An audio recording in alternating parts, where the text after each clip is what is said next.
अस्सलाम वालेकुम dear student. आज का जो हमारा लेक्चर है वो हमने जो आज का लेक्चर एम्पिरिकल फार्मूला और मॉलिक्यूलर फार्मूला के बारे में हम आज डिस्कस करेंगे कि जितने भी numerical empirical formula and molecular formula के ऊपर आते हैं तो उनको हमने सॉल्व कैसे करना है। तो जैसा कि हम मोस्टली गिफ्ट बनाते हैं तो इसमें भी आज हम गिफ्ट के तौर पे इसको जो है सॉल्व करेंगे कि जितने भी न्यूमेरिकल आ जाएं किसके ऊपर, जितने भी न्यूमेरिकल एम्पिरिकल फार्मूला और मॉलिक्यूलर फार्मूला के ऊपर आते हैं उनको सॉल्व करने के लिए सबसे पहला काम क्या होता है बेटा? सबसे पहला काम होता है कि हमें एम्पिरिकल फार्मूला का पता होना चाहिए। तो एम्पिरिकल फार्मूला को फाइंड आउट करने के लिए जो मोर इम्पॉर्टेंट पॉइंट है कि वो हमें क्या क्या पता होना चाहिए जी। पहला पॉइंट, हमें परसेंटेज कंपोजिशन, एम्पिरिकल फार्मूला को फाइंड आउट कैसे करते हैं। पहला पॉइंट कि परसेंटेज कंपोजिशन को अगर मैं डिफाइन करूं तो परसेंटेज कंपोजिशन क्या है? परसेंटेज कंपोजिशन है कि number of gram of an element present in 100 gram of compound, that is called percentage composition. अगर हम परसेंटेज कंपोजिशन को मैं मैस कंसीडर करूं तो ये भी ठीक होगा कि ये मैस है, किसी भी एलिमेंट का ये मैस है। बाद में हमने उसके मोल निकालने हैं।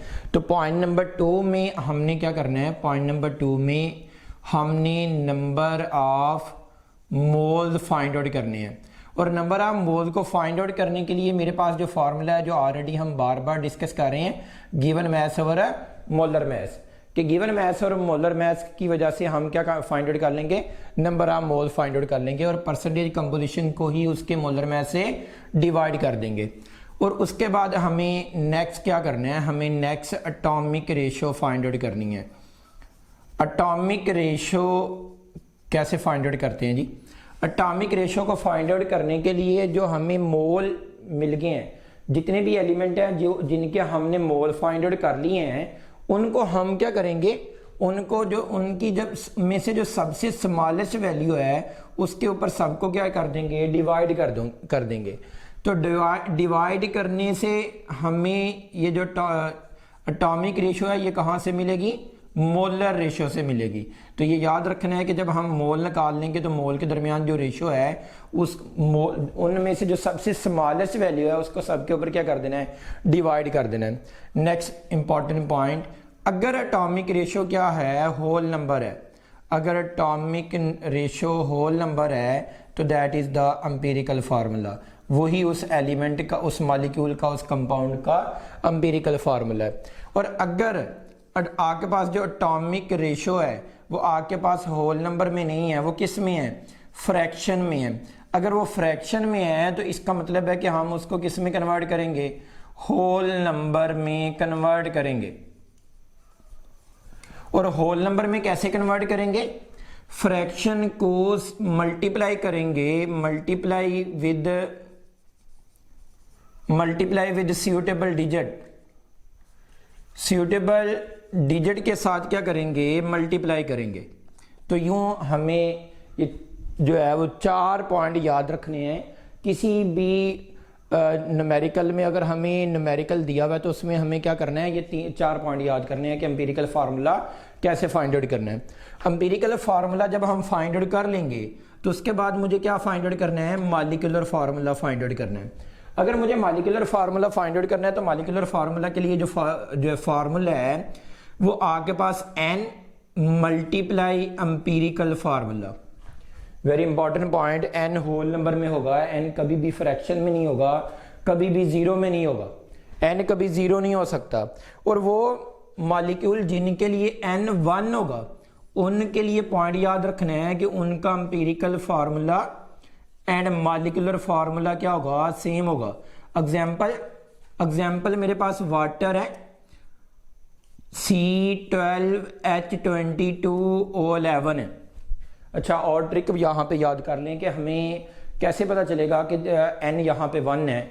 याद रखना है कि इन में से किसी एक एलिमेंट की भी अगर जो न्यूमेरिकल वैल्यू है वो ऑड में हो तो इसका मतलब है कि उनका मॉलिक्यूलर फार्मूला और एम्पिरिकल फार्मूला सेम है। देख लें, 12 2 पे डिवाइड हो सकता है, 22 2 पे डिवाइड हो सकता है, लेकिन 11 2 पे डिवाइड नहीं हो सकता। तो इसका मतलब क्या होगा? इसका मतलब है कि इसका एम्पिरिकल फार्मूला और मॉलिक्यूलर फार्मूला सेम है।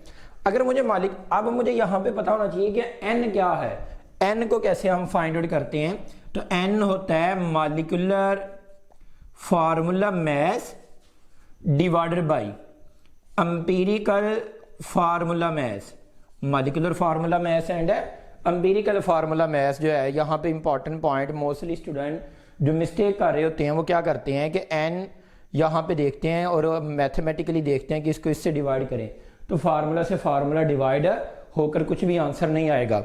हमें जो आंसर निकालना है वो मैस टू मैस रेशो है, तो इसलिए एन का कोई भी यूनिट नहीं होगा। जब एन की वैल्यू फाइंड आउट कर लेंगे तो इस फार्मूला में हम क्या करेंगे, पुट करेंगे। अब यहाँ पे देखना है कि ये न्यूमेरिकल वाई मोर इम्पॉर्टेंट, ये एफएससी में भी इम्पॉर्टेंट है और कहाँ पे इम्पॉर्टेंट है, और इंटरेस्ट टेस्ट में भी इम्पॉर्टेंट है, एज लाइक यूएचएस में भी ये एमसीक्यूज आते हैं। तो अब यहाँ पे देखना है कि ये कौन कौन सी क्वेश्चन है इसके रेलिवेंट।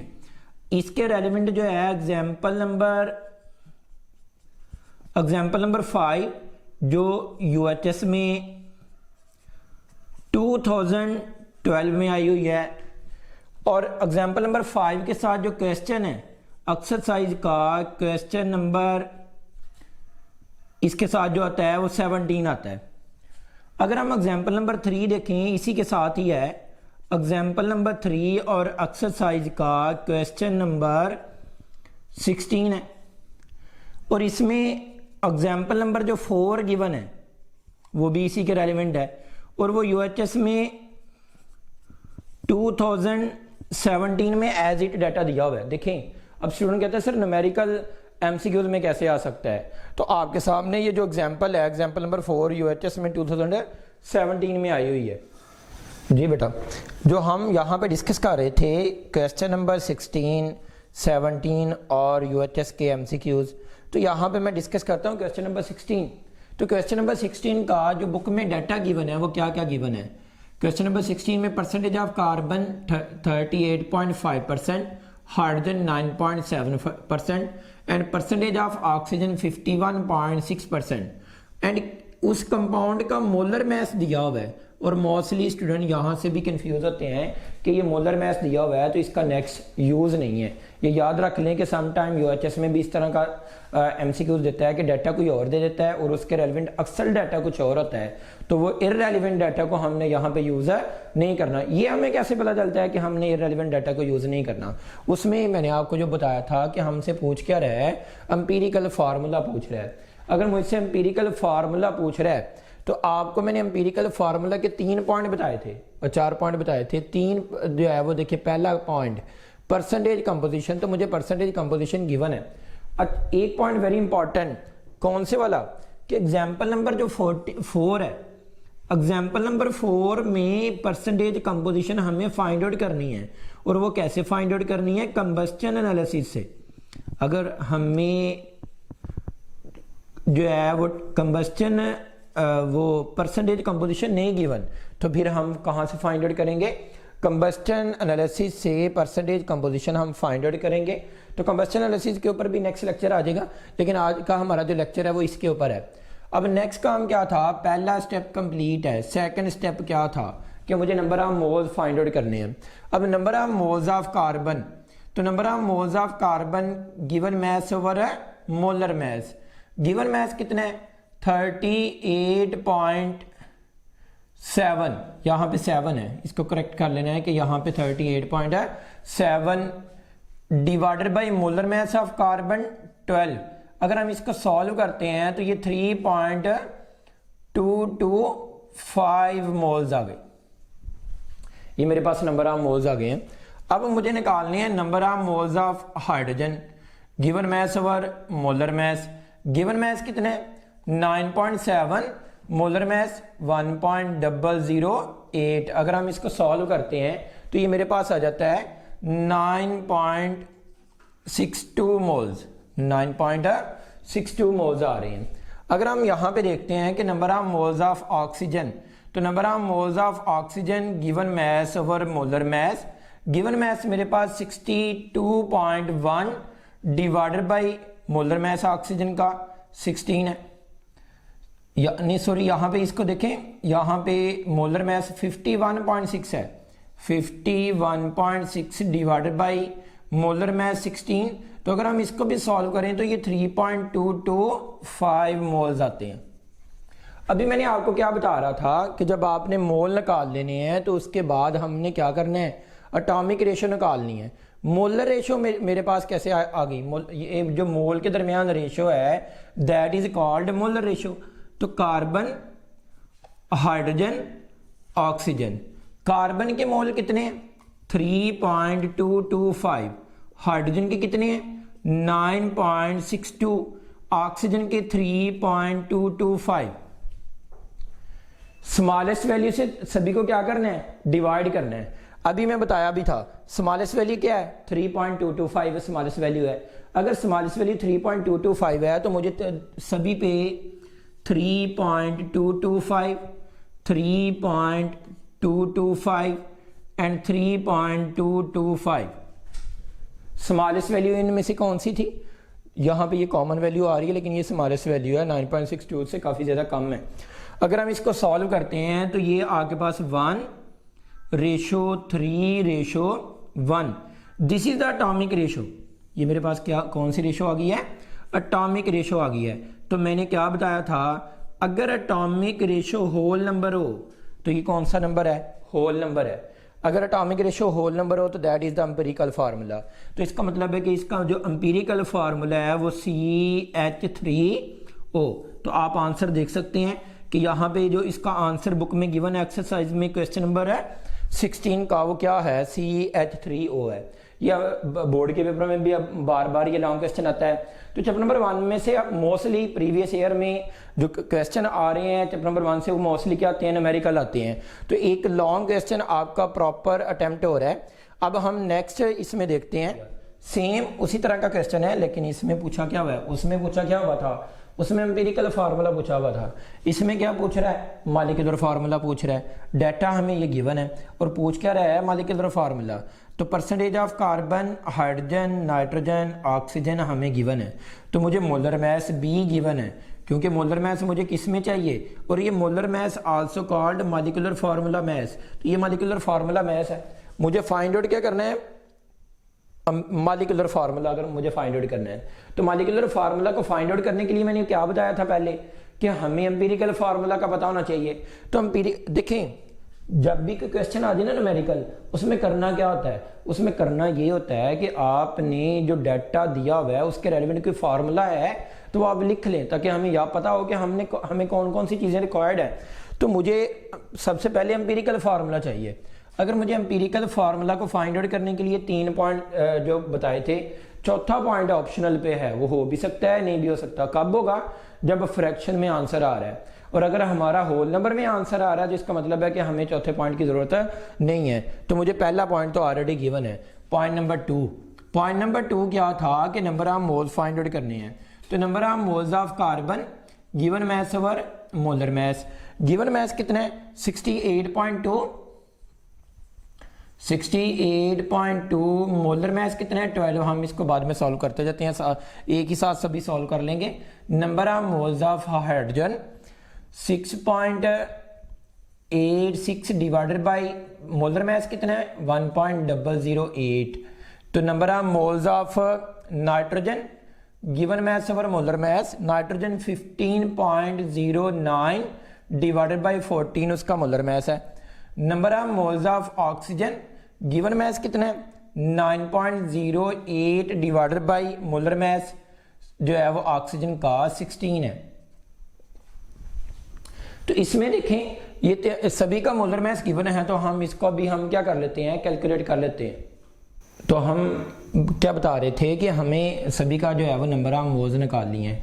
जब नंबर ऑफ मोल्स निकालनी है तो नेक्स्ट स्टेप बेटा क्या होता है, नेक्स्ट स्टेप ये होता है कि जब आपने मोल निकालनी है तो मोलर रेशो से क्या निकालनी है, एटॉमिक रेशो निकालनी है। तो एटॉमिक रेशो निकालने के लिए कार्बन, हाइड्रोजन, ऑक्सीजन और मेरे साथ पास क्या है नाइट्रोजन। अच्छा, जब भी हमें इस तरह का कोई भी न्यूमेरिकल आ जाए तो बड़ा आसान सा काम कि आपने CHO ग्लूकोज का फार्मूला क्या होता है C6H12O6।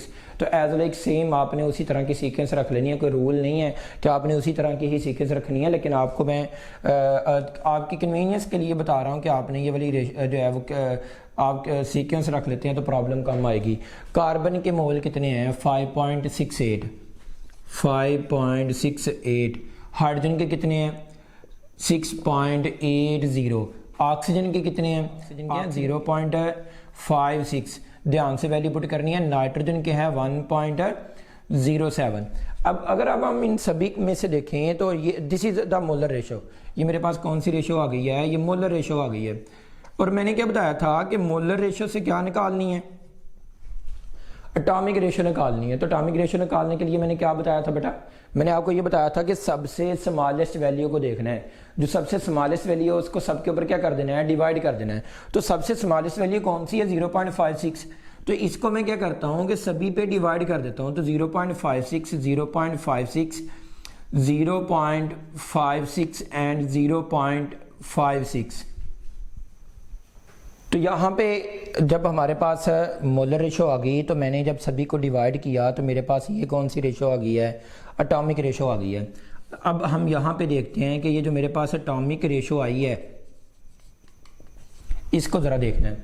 ये तो कोई भी होल नंबर नहीं है, और अब हम इसको किसी भी सूटेबल डिजिट से मल्टीप्लाई करेंगे तो ये किसी भी होल नंबर में कन्वर्ट नहीं होगा। तो ऐसी कंडीशन में क्या करना है कि इसी को होल नंबर में जो है वो आपने कन्वर्ट कर लेना है। 10.14 consider to be 10 and 12.14 consider to be 12, 1 and 1.9 almost 2। तो ये मेरे पास होल नंबर बन गया। इसका मतलब है कि मेरे पास एम्पिरिकल फार्मूला क्या आ गया है, एम्पिरिकल फार्मूला मेरे पास क्या आ गया है कि C10H12O2, this is the empirical formula. अब यहाँ पे मोस्टली स्टूडेंट जो चीटर होते हैं, स्पेशली उनके लिए जो चीटर स्टूडेंट होते हैं वो दूसरे का आंसर देखते हैं, उसने आंसर के ऊपर यही लिखा होता है C10H12O2, तो वो देखता है कि ये तो मेरा भी आंसर यही है। लेकिन ये बेटा एक बात ध्यान से याद रखना है कि ये एम्पिरिकल फार्मूला है। मुझसे क्वेश्चन में क्या पूछा हुआ है, मुझसे क्वेश्चन में मॉलिक्यूलर फार्मूला पूछा हुआ है। तो मॉलिक्यूलर फार्मूला के लिए मुझे क्या पता होना चाहिए, एन का पता होना चाहिए। एन कैसे निकालेंगे, उसके लिए मुझे molecular formula divided by empirical formula mass. तो मुझे यहाँ से क्या निकालना है, empirical formula math find out करना है। अगर मैं एम्पिरिकल फार्मूला मैथ देखूँ तो कार्बन C10 है, H12ON2, इनकी सब की वैल्यू देखिए, कार्बन 12 है, एलिमेंट कितने हैं 10 है, हाइड्रोजन 1 है, एलिमेंट कितने हैं 12 है, ऑक्सीजन का 16 है, एलिमेंट कितने हैं 1 है, नाइट्रोजन का 14 है, एलिमेंट कितने हैं 2 है। अगर हम इन सभी को सॉल्व करें तो ये 176 ग्राम पर मोल मेरे पास आंसर आता है। इसका मतलब है कि मुझे क्या फाइंड आउट करना है, मुझे एन फाइंड आउट करना है। तो एन जो है वो कैसे फाइंड आउट करूंगा, एन को फाइंड आउट करने के लिए N molecular formula mass divided by empirical formula mass. तो दोनों में अगर वैल्यू पुट करें तो 176 डिवाइडेड बाय 176, तो मेरे पास एन की वैल्यू कितनी आ रही है, 1 आ रही है। और मैंने अभी इसी प्रीवियस लेक्चर में भी अभी आपको बता रहा था कि जब n की वैल्यू 1 आ जाती है तो इसका मतलब है कि उन मॉलिक्यूल का एम्पिरिकल फार्मूला और मॉलिक्यूलर फार्मूला क्या होता है, सेम होता है। दूसरा पॉइंट आपको क्या बताया था कि आपने देखना है कि उनमें से किसी एक नंबर की भी किसी एक ऐसा एलिमेंट है जिसकी वैल्यू ऑड है। तो यहाँ पे देखें ऑक्सीजन की वैल्यू क्या है, ऑड है, तो ये 2 पे डिवाइड नहीं हो सकता। अगर ये 2 पे डिवाइड नहीं हो सकता तो यही एम्पिरिकल फार्मूला है और यही इसका क्या है, मॉलिक्यूलर फार्मूला है। और n भी मेरे पास 1 आ गया है। अगर n मेरे पास 1 आ गया है तो अगर मैं इसको यहाँ पे ऐड करूँ, तो अगर ऐड करूँ तो यहाँ पे मुझे क्या चाहिए था, मॉलिक्यूलर फार्मूला चाहिए था। तो n एम्पिरिकल फार्मूला, तो n मेरे पास 1 है, C10H12ON2, तो ये आपके पास same C10H12ON2, this is the answer. तो देखिए मॉलिक्यूलर फार्मूला और एम्पिरिकल फार्मूला सेम है, लेकिन आपने एक बात याद रखनी है कि आंसर जो है कंप्लीट निकालना है, यहाँ पे क्वेश्चन को एंड नहीं करना। आपने इसका ये वाला स्टेप भी फॉलो करना है, क्योंकि हमसे उसने पूछा क्या हुआ है, मॉलिक्यूलर फार्मूला पूछा हुआ है। तो आपको नेक्स्ट टाइम के लिए कोई भी न्यूमेरिकल एम्पिरिकल फार्मूला और मॉलिक्यूलर फार्मूला के लिए आए तो आपने ये 3 पॉइंट याद रखनी है। चौथा पॉइंट बार बार मैंने 3 पॉइंट इसलिए बता रहा हूँ कि चौथा पॉइंट ऑप्शनल पे है। उसके लिए क्या करना है वो उसमें तो सिंपल है कि अगर आपका मोलर रेशो में से एटॉमिक रेशो होल नंबर में आ गई है तो फिर तो बात ही खत्म हो गई है। अगर होल नंबर में नहीं आ रहा तो फिर सूटेबल डिजिट से मल्टीप्लाई करेंगे। तो एग्जांपल नंबर 3 में हमें ये होल नंबर में नहीं आता, वहां पे एक का आंसर आता है 1.33, तो उसको हम 3 से जब मल्टीप्लाई करते हैं तो 3.99 आता है, तो that is almost equal to 4। तो ये एग्जांपल नंबर 3 आपने देखनी है।